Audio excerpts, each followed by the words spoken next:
We're back. Sorry about that. We're back. We're live. We're back. Oh my god. People. Okay, people should get it. People should know we're live.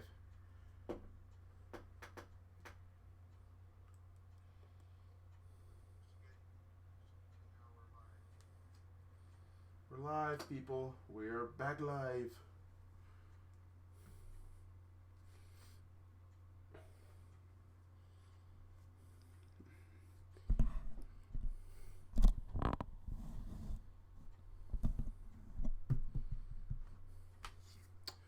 All right, we're back live. We're back live, guys. We are back live.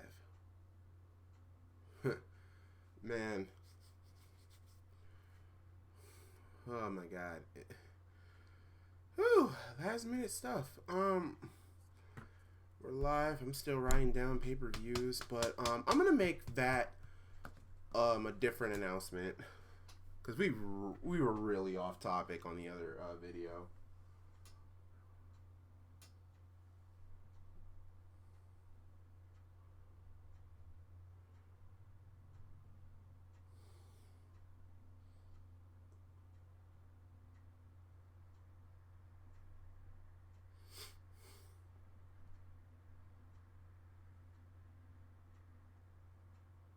Alright guys, we're back. We're back, I'm just waiting.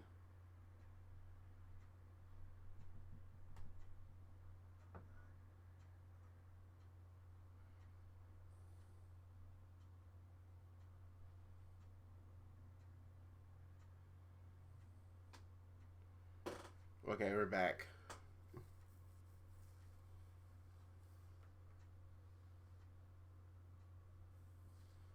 Alright, we're back. We're back live.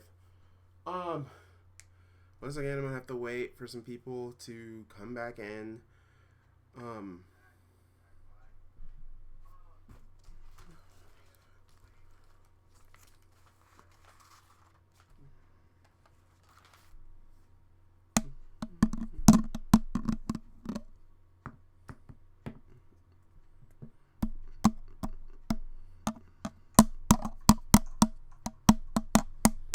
We're back live for the MalcGoolie is back live.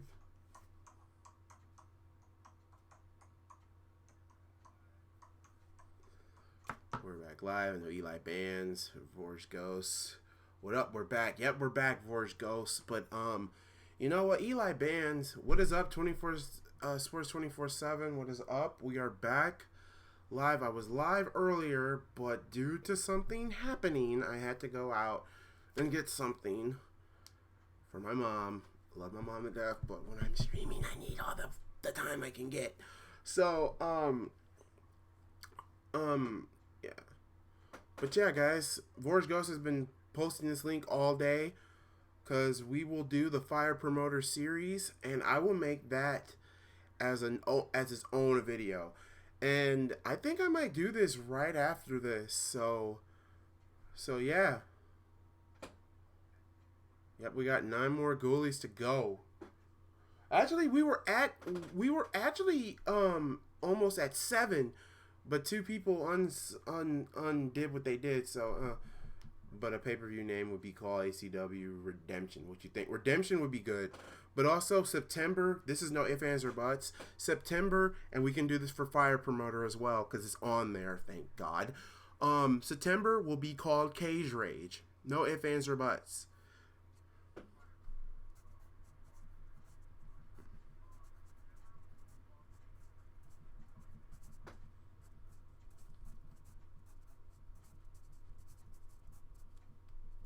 Yep, September is called Cage Rage. Now, what does Cage Rage mean? Every single freaking match is Cage Rage MMA. Cage Rage is MMA, or how about this? I like Cage Rage because I love the name, but here will be different. Like Impact, every single match is going to be inside a steel cage. That will be September. October, because I love Halloween, will be called Hell Unleashed.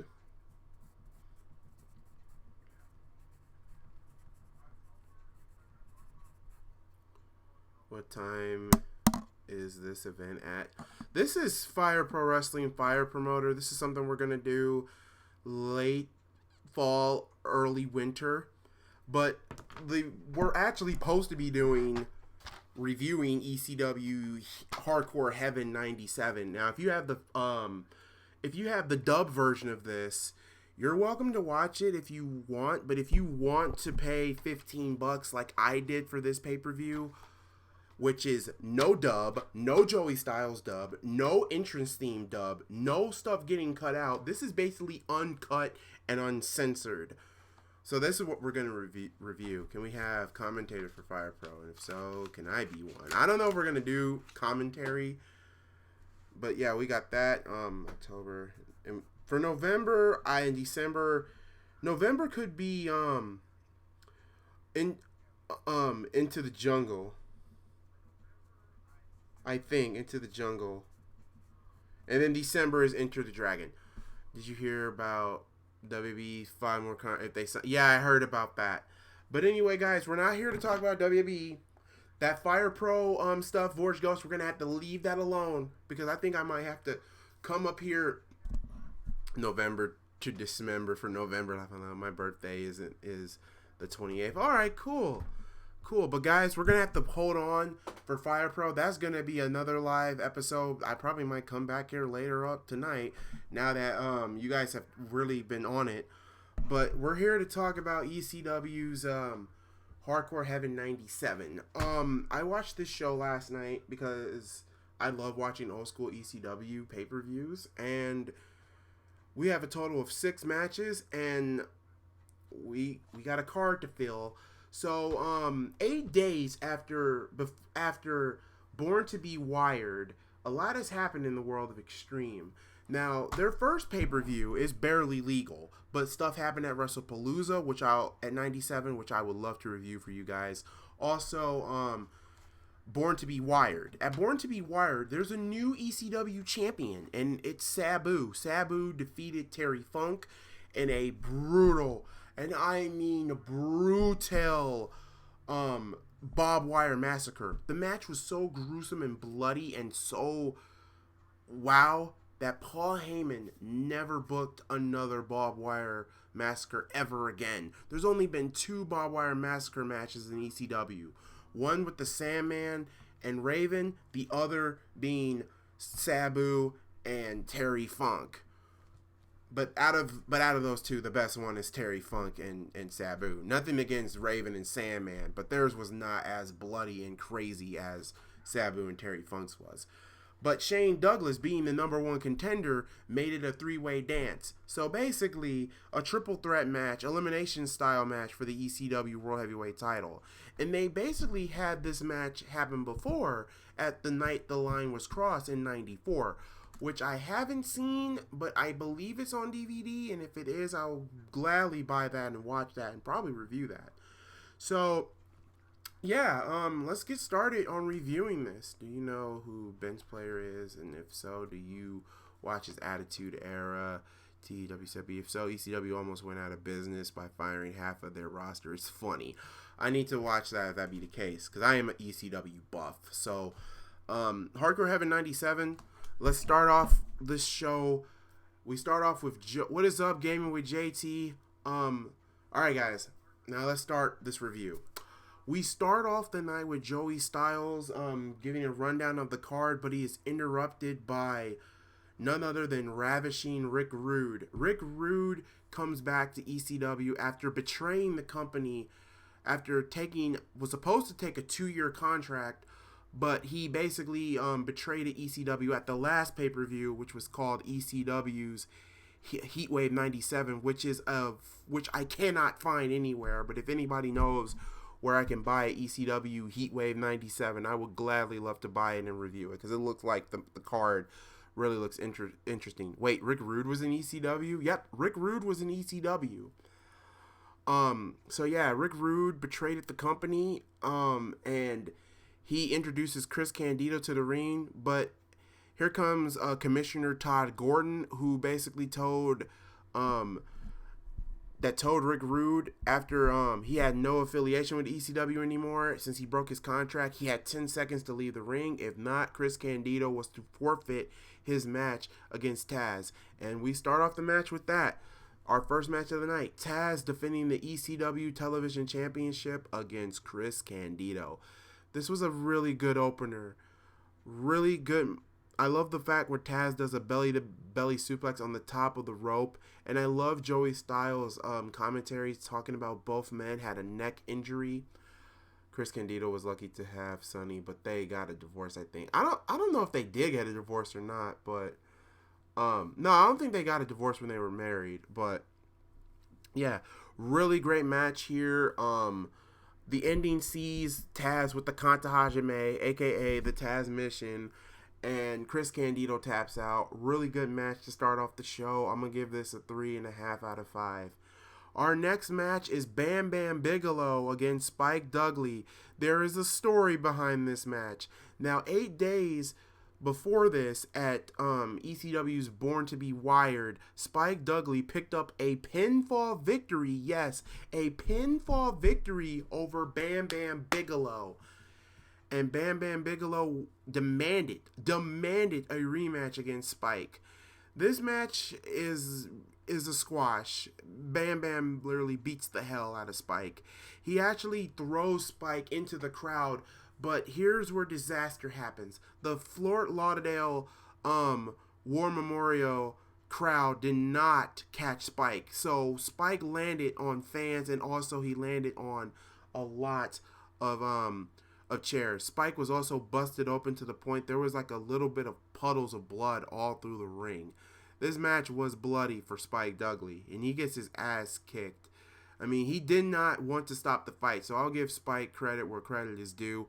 The ending sees Bam Bam does his Bam Bam moonsault that he did. And with that being said, 1, 2, 3, Bam Bam Bigelow defeats Spike. I'm not a big fan of squash matches, but I gotta give Spike credit, and I'm gonna give this at least a 2 out of 5. WWE were in talks of giving Spike the WWE title for 2 seconds and then losing it. Oh God. Next is Rob Van Dam versus Al Snow in a gimmick type match. It's gonna be contested under Monday Night Rules, which is really, really weird because they don't really, the rules kind of get tossed aside. So, yeah, Monday Night Rules. Now, this was at the time when Rob Van Dam and Sabu were on the team of Jerry the King Lawler to side with the WWF. And Al Snow, I think, previously got fired from the WWF or got traded somehow and went to ECW. You can also say that this also kind of started Al Snow's crazy gimmick with the head gimmick.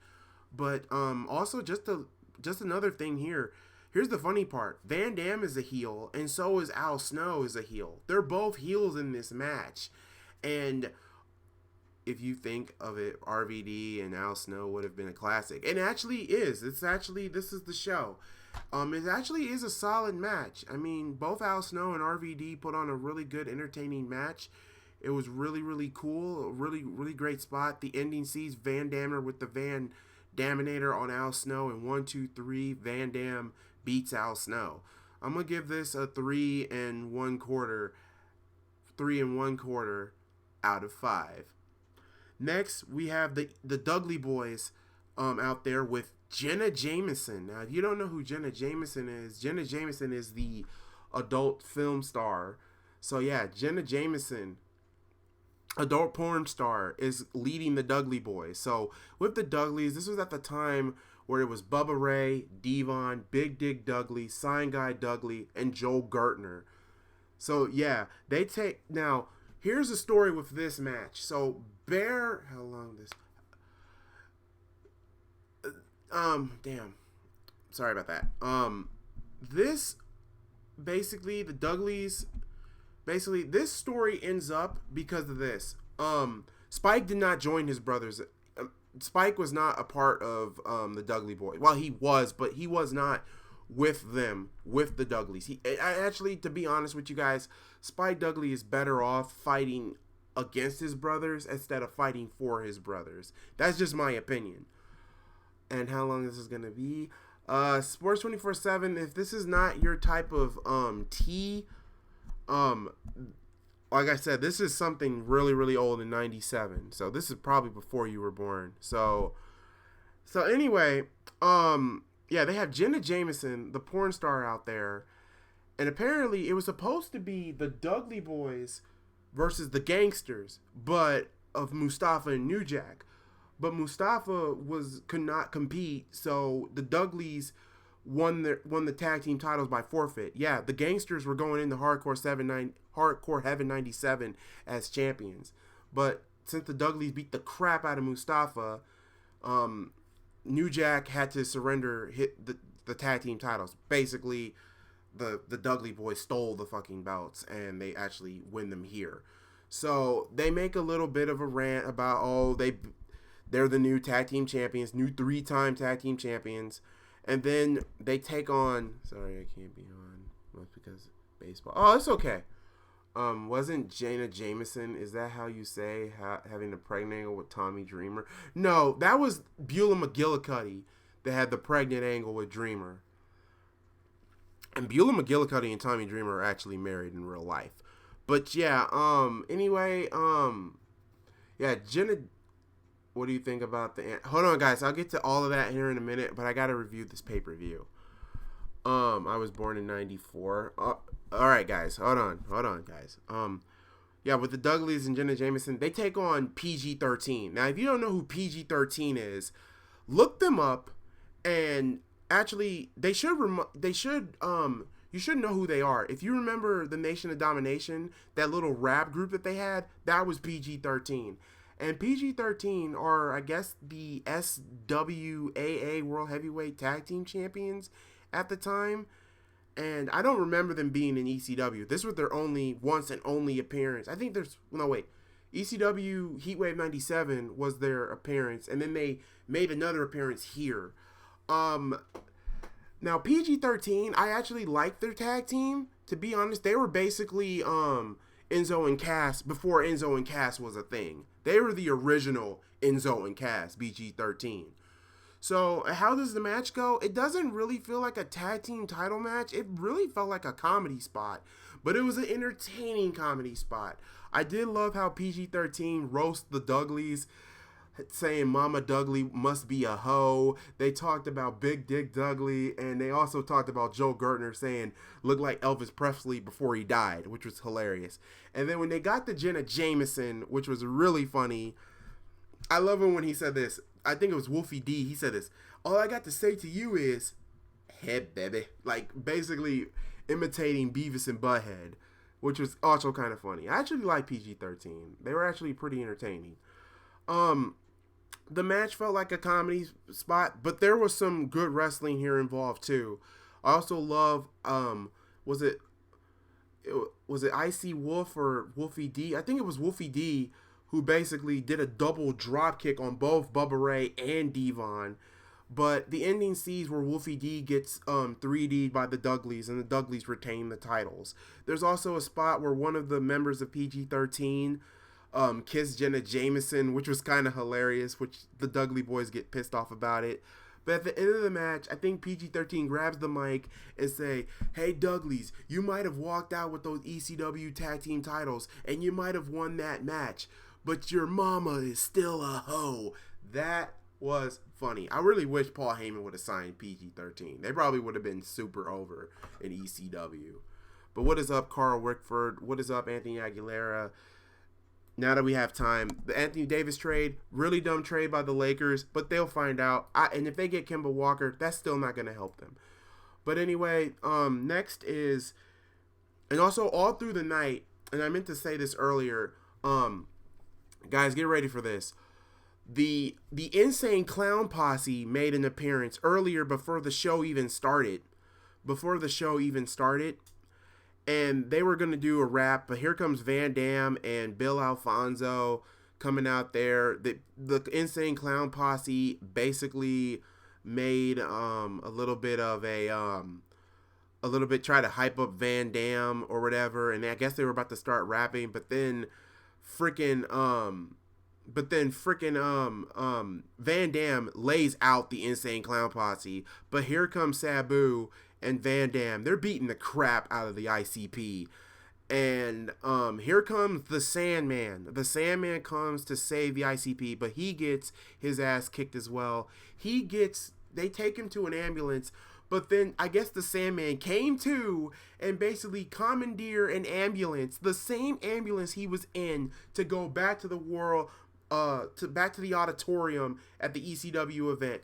Now, hold on. Now, what does this have to do with anything? Wait till later. It plays a big part in the main event. So next is Tommy Dreamer versus Jerry the King Lawler. Now, the story here is that Jerry the King Lawler talked about ECW, saying it's extremely crappy wrestling. And I think this is the only match in this card that took it to the crowd. This was a really, really good brawl. I love the story going here. Tommy Dreamer representing ECW to shut Jerry the King Lawler's mouth once and for all. This was a really great match. And I also meant to say this earlier on top of the show, Joey Styles does kind of take a little bit of a jab at Shawn Michaels when Rick Rude came out, which was kind of funny. And also Jerry the King Lawler also said that he had blessing from The Undertaker, Bret the Hitman Hart, and Stone Cold Steve Austin. But overall, this match was just a straight up brawl. There was some wrestling involved a little bit. I did love how Jerry the King Lawler played the biggest heel, because he was getting booed out the building. Like, that crowd wanted Tommy to win, and I wanted Tommy to win. And every time when Tommy Dreamer was about to get the upper hand, the lights go out. Now the lights go out. Here comes Rick Rude. He beats the living crap out of Tommy Dreamer with a trash can. And it looked like Jerry the King Lawler was about to get the pin. 1, 2, Tommy kicks out. Then Tommy basically is about to go for his signature pile driver. But then the lights go out again. And who comes out this time? It's none other than Jake the Snake Roberts. He DDTs Tommy Dreamer. The crowd pops for Jake the Snake Roberts. And then as soon as it looks like he was going to shake the hand of Jerry the King Lawler, he clotheslines Jerry the King Lawler. But Jerry the King Lawler goes on top of Tommy. The referee comes to. 1, 2, Tommy Dreamer kicks out. And I actually love where Jake the Snake basically applaud Tommy Dreamer for kicking out of his famous DDT. Now, as soon as Tommy Dreamer's about to get the upper hand again, hit Lawler with the DDT, the lights go out for a third time in this match. Now, who comes out this time? None other than Tammy Lynn Cinch, a.k.a. Sunny, comes out. Yep, Sunny comes out. I thought Jake the Snake retired after King of the Ring 96. Jake the Snake did a little bit of wrestling here and there, just some appearances, because he was very out of shape. But yeah, Sunny comes out there, sprays hairspray and Tommy Dreamer's eyes. But here comes Beulah McGillicuddy, Tommy Dreamer's girlfriend and wife, in the storyline here. Basically, there's a cat fight between Beulah McGillicuddy and Sunny. Jerry the King Lawler comes too. He grabs Beulah and uses Beulah as a shield so Tommy won't hit him. But Beulah basically kicks Lawler in the balls. Tommy Dreamer uses a testicular claw on Jerry the King Lawler and then DDTs him, and 1, 2, 3, Tommy Dreamer defeats Jerry the King Lawler. This was a really great match. I love the story. I love the interferences, which was kind of cool. The crowd popped into it. The crowd loved it. Tommy wins. He beats Jerry the King Lawler. 1, 2, 3. And I think this almost ends the anti-ECW WWF feud, but Tommy had one more thing to go through, and I'll talk about that the next pay-per-view what we get into. So yeah, really great match here. I'm gonna give this match a 4 out of 5. It's that damn good. I actually liked it. And also, as for the Dudleys versus PG-13, I know I didn't rate it. I'll give this a 2 and 3/4 out of 5. Then finally, we come to the main event, the ECW World Heavyweight title match. Sabu defending the title against Shane Douglas and Terry Funk. Now, I already explained what caused this match to happen, so this match is really, really great. I mean, there was a spot where they did a Death Valley driver onto Sabu onto 2 chairs. It was so painful, really painful. I also love how Terry Funk kept eating the punches of Sabu and Shane Douglas. There was also some interference here going on too. The Sabu, Terry Funk, what a legend. I love the fact at the end Sandman comes out and low key costs Sabu the title. So Sabu gets eliminated first. But before Sabu got eliminated, here comes interference by Bill Alfonso. But then Todd Gordon comes up and Sabu thinking he was going to put Terry Funk through a table. Instead, he puts his own manager and commissioner Todd Gordon through a table. It was a really good looking spot. Also, after the Sandman beats the living crap and actually costs Sabu the ECW World Heavyweight title, the police officers come down to subdue the Sandman, but then Sabu basically does a suicide dive out from the, basically a plancha or suicide dive out from the ropes, and he takes out not only the cops but Sandman as well. It was a really great looking spot. Then it's down between Shane Douglas and Terry Funk, and it was a really, really great little brawl for what they had until Francine basically had her way and tried to interfere. But here comes Terry Funk's brother, Dory Funk Jr., to basically come out and to make sure Francine doesn't interfere. I love when Dory takes when Francine is running away, and I love when Shane Douglas sees what's going on. He screams out, "Francine, Francine!"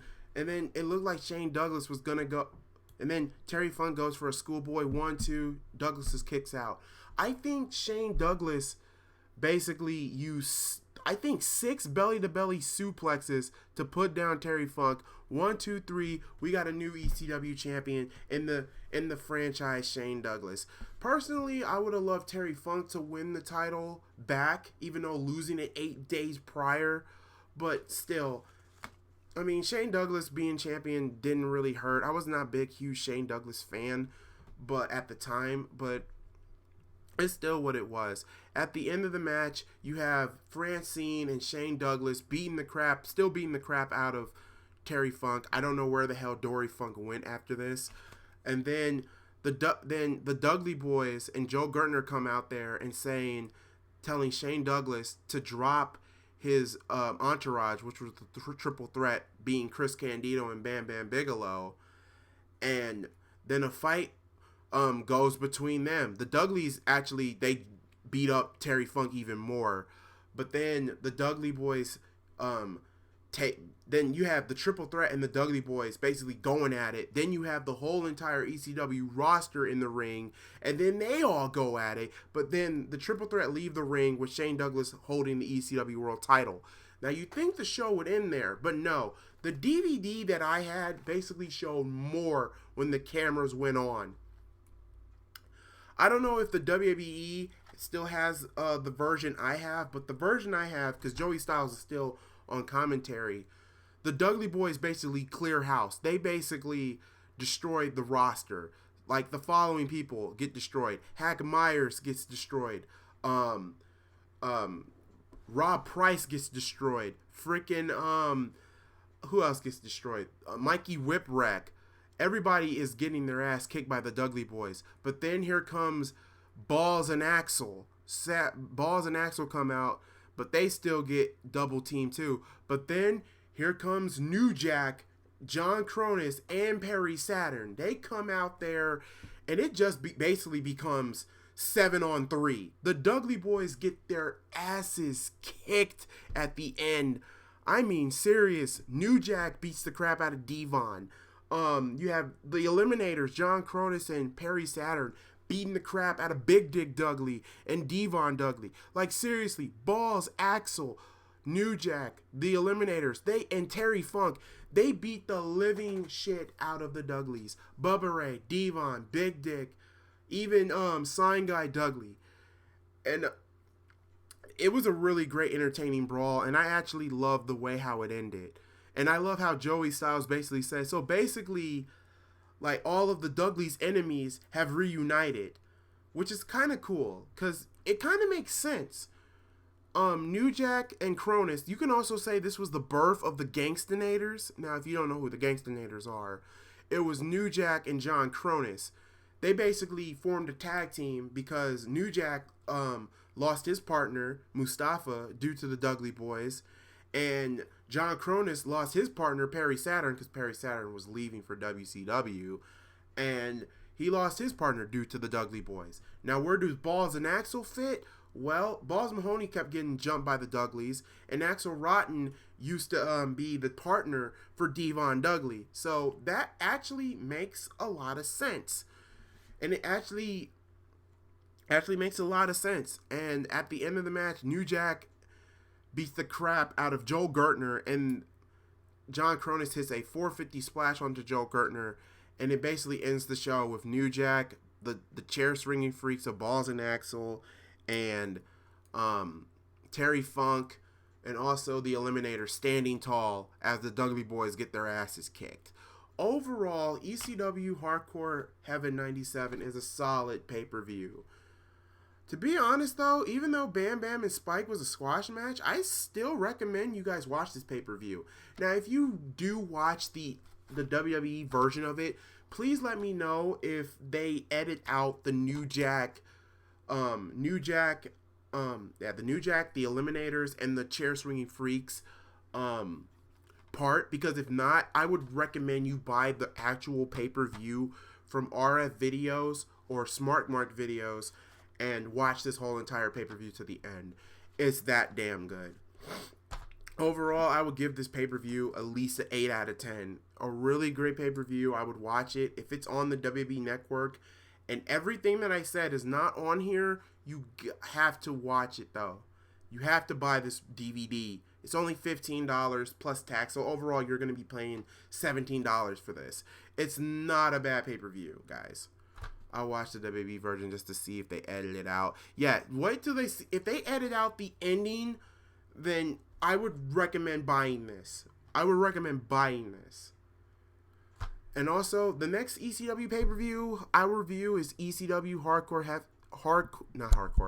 ECW November to Remember 97. I'm going to let you guys know right now. I'm about to watch this pay-per-view again, but there is one match on this freaking card that pissed me off, and it involves the Dudleys, Balls and Axel, and New Jack and Cronus. Let's just say the match was great, but the ending sucked. Let's just go with that. So overall, guys, watch this pay-per-view. If it's not on here, please let me know in the comment section below. So let me read some of your comments. You said PG-13 wrestled in CCW. I didn't know that. Eli Baez say hi. I'm sorry, but he probably erased the message because I was talking. Vorge Ghost, I love the cat fight. Terry Funk is a legend. New Jack, another legend. I'll watch the WWE version just to see if they edit it out. Awesome match.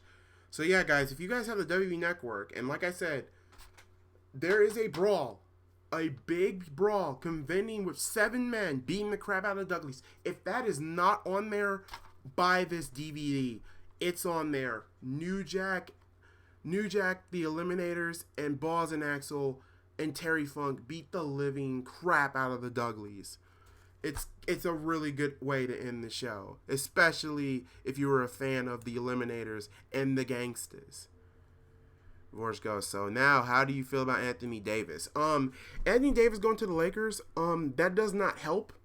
Personally, to me, that doesn't help the Lakers at all. But to be honest now, you just traded the fourth overall pick to the Pelicans. Now the Pelicans have the first pick and the 4th pick. Think about that.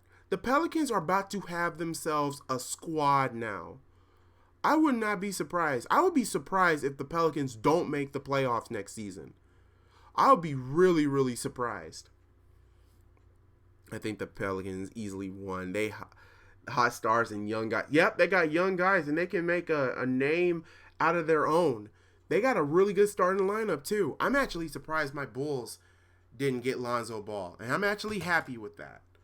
So yeah, guys, that's it for this live stream, part 2 of ECW Hardcore Heaven 97. I'm going to try to add the first video and this video together, so that way it can be just one easy video. With that being said, guys, I will be back later on to talk about the Fire Pro Wrestling announcement. So stay tuned for that. And Vorge Ghost, I need you in attendance so you can actually have people get this right. I think the Bulls will get Cody White. Yeah, the Bulls are going to get Cody White. They better get Cody White if they know what's good for him. But yeah, guys, other than that, guys, I'm going to enjoy the rest of my Father's Day. You guys, I'll be back here later on tonight to make that announcement about how we're going to do the Fire Pro Wrestling and whatnot. I'll probably be up here around like 9 o'clock-ish or 10 o'clock-ish. I haven't made up my mind yet. But until that time, guys, I am MalcGoolie. You guys enjoy your Father's Day. And until next time, God bless you all. And I will see you all again next time for an ECW review or any thing. Let's Take Wrestling. I'm here. But yeah, guys, I will be back later on for Fire Pro Wrestling later on tonight and talk about how we're going to do this. So until next time, God bless you all and peace. At 9 o'clock,